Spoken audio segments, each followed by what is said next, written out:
Hey everybody, we are continuing our journey through the zodiac signs. Today, Taurus.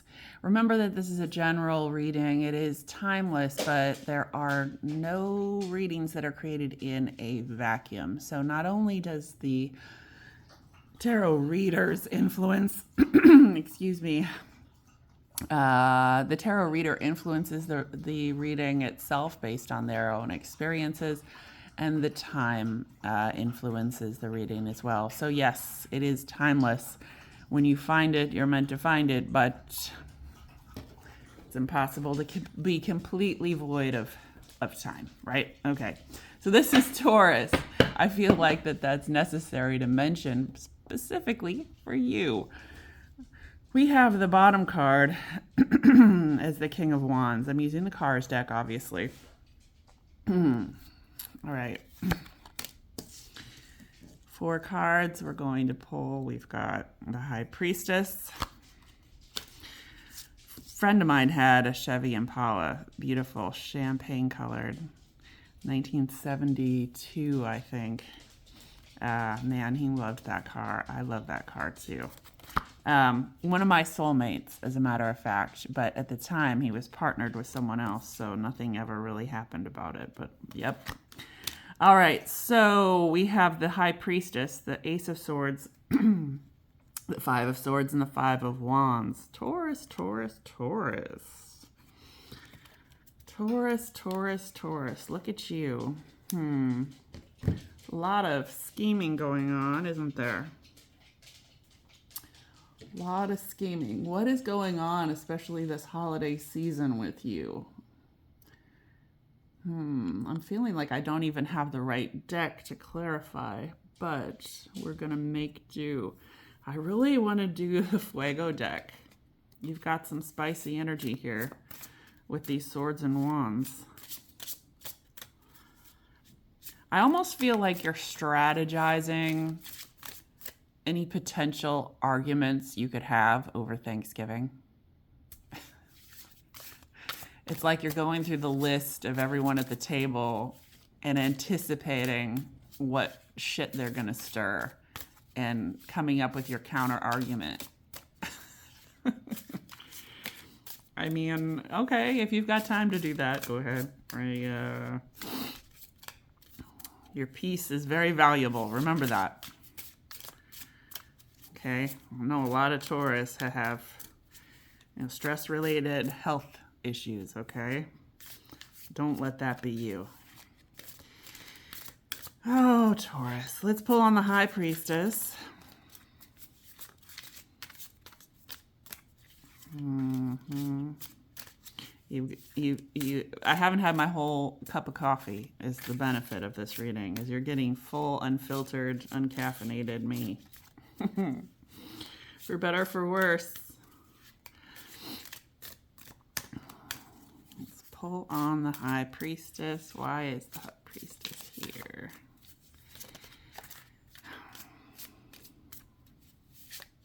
Definitely, I think the Cards Tarot is very important to this particular poll. I think there are going to be moments between now and this time next year in 2025. I think there's going to be moments where you're going to really want to drive away. Like you're going to want to cut line and take off.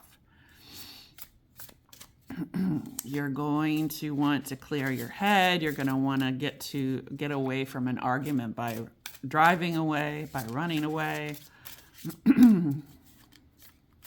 Making some distance between yourself and the problem. I'm not really seeing that as a negative, as a bad thing. Sometimes we do need that little bit of distance to get away from a problem before it starts to make more sense or loses its power over us. That makes us so emotional. Anyway, the bottom card is the 2 of Swords. Very anxious High Priestess. Got the Ace of Wands. We've got the Ace of Swords. We've got the 9 of Cups. What a fantastic collection of cards. So typically the aces are for new beginnings, for starting over. In this case, it's really the strongest, most powerful energy. There, there's a lot of love for, how do I put this? You have a very strong desire to keep a traditional expectation of your life. But there's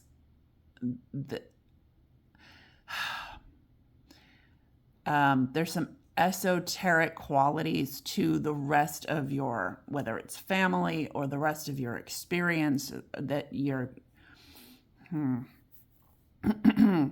it's coming into play now. This esoteric quality to your life, even though you have a very traditional, like you've got if you're married, you've got the marriage, everybody thinks it's a perfect marriage, even if it's not. You've got I'm not saying that there's a pretension, but there is a specific importance that you put on a traditional relationship and a traditional experience within the culture of this world.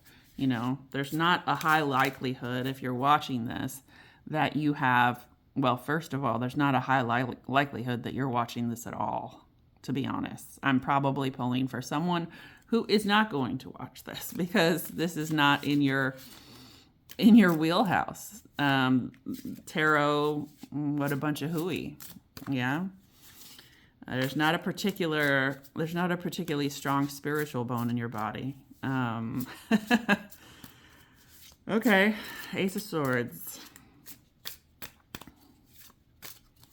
It's almost like you've thought things through, and there's this very sort of course, with y'all, there's this very sort of stubborn nature to your plan, to your decision, to your life, to your, you'll do anything that it takes to make this reality stick.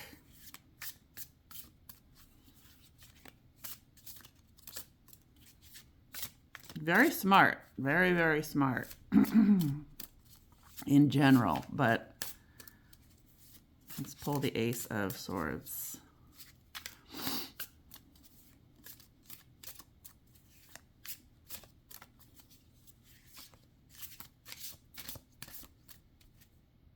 Okay.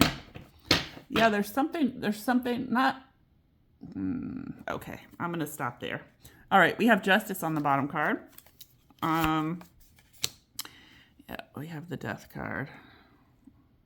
There is definitely a theme of expiration, of death, of I think it's interesting because I think these themes are there to open your third eye a little bit. I was saying that it wasn't necessarily in your nature to have this sort of spiritual side to you, and it was more traditional. It was more based in expectations of the culture. It was blah, blah, blah, right? This examination, it could be a nostalgia of someone who has passed. It could be a nostalgia of even a pet who has passed.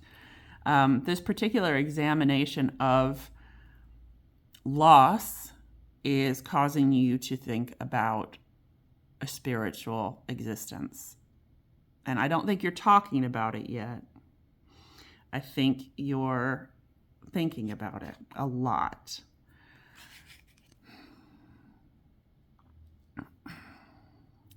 There's connections that you've had with people that have been more than that transactional, traditional role within the culture and society. And you're really starting to pick that up a lot now. There's something in the air. And so it's making you sort of wake up to this spiritual realm in your mind a little bit. You're thinking about it. You're not, But I think throughout this holiday season, I think you're going to be opened up a little bit more and more and more to it, whether it's more spiritual based holiday practices that you're participating in with family, or whether it's just even like commercials on TV that make you kind of start to tear up. I think you're going to start to see this. I love this journey for you. I love this potential for you, because this is hugely about growth. And it's always good to tap into those feelings of growth. Those feelings that create growth, I should say. All right, let's do the Five of Swords. I think the temptation is going to be to fight these feelings. It's going to be your temptation, because they also kind of mess you up, because you cannot just sort of play by the book and be stubborn in that playbook. You have to really think bigger when you start to consider the spiritual aspect, this empathetic aspect to life. You have to think bigger. And I think that can challenge a lot of your existing values. So you've got to, so you have the tendency, or maybe the inclination, to fight that a little bit. That's what I'm getting off the Five of Swords. So let's see if there's anything clarifying.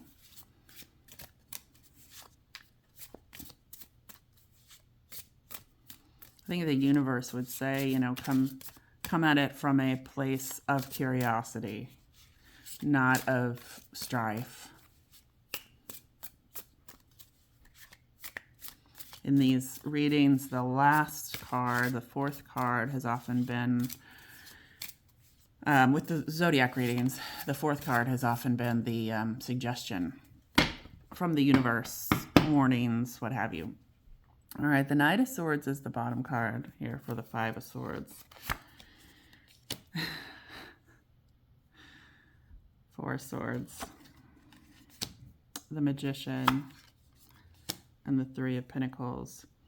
Yeah, I think, because I feel like some of you really have like a good thing going right now. Like whether it's, I feel like you've worked very hard to achieve the success that you have. And it might not even be like, your dreams might have been kind of small, but you've achieved them. Okay. And that's the whole objective for you. And once you've gotten to that point, then you're really holding on to it tight. The problem is that these new ways of thinking are designed by the universe to open you up to another realm of existence. And you have a tendency to maybe gloss over it a little bit, ignore it, fight it, challenge it. And what the universe is saying is, how about be curious about it? Just not even asking you to accept it, not even asking you to be like, oh yes, finally the spiritual awakening that I've been looking for. No, just be curious about it. Just like, why am I having these feelings, thoughts? Why is something that didn't matter before suddenly important to me? Why do I notice things now, like crystals, feathers, remembrances of people who I've lost? Why are these things important to me now? Why is this commercial making me tear up? Like, just have a curiosity about it.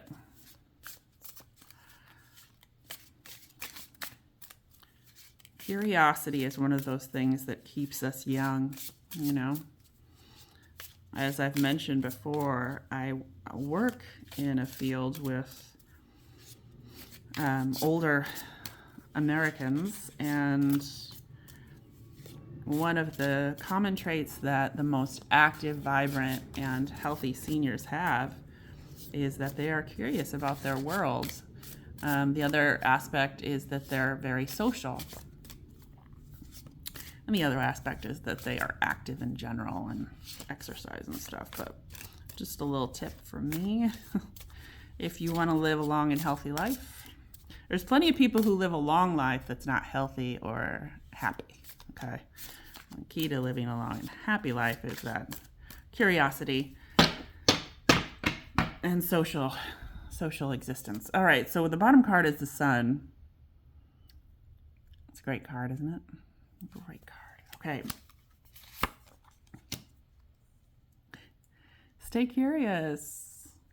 Get into this mode where you're sort of doing an internal audit. Maybe start journaling every night. Just keep it a secret from your spouse, from your family, whatever. Just, keep a little journal. Talk about the things that you've experienced personally, the things that don't affect everybody else, the things that are lighting you up in a different way, the things that are sudden and feel different than they did before. The Eight of Wands. And the Five of Wands.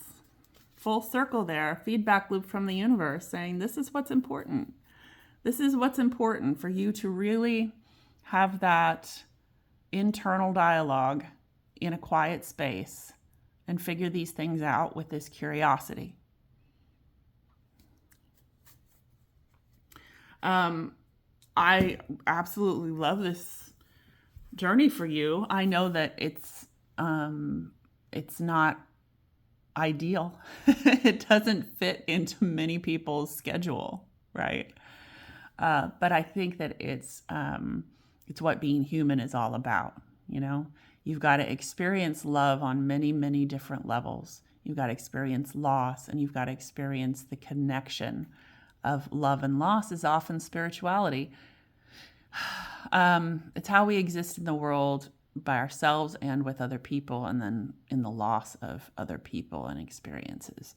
That spirituality explains a lot, and I think if you are anywhere between the age of 20 and 45, you have a potential now to learn some tools, emotional tools that will really help you as you move forward into the last half of your life, as you begin to lose people and things change and these sort of midlife things happen to you.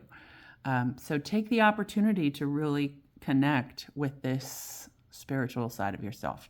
That's it, Taurus. Good reading. And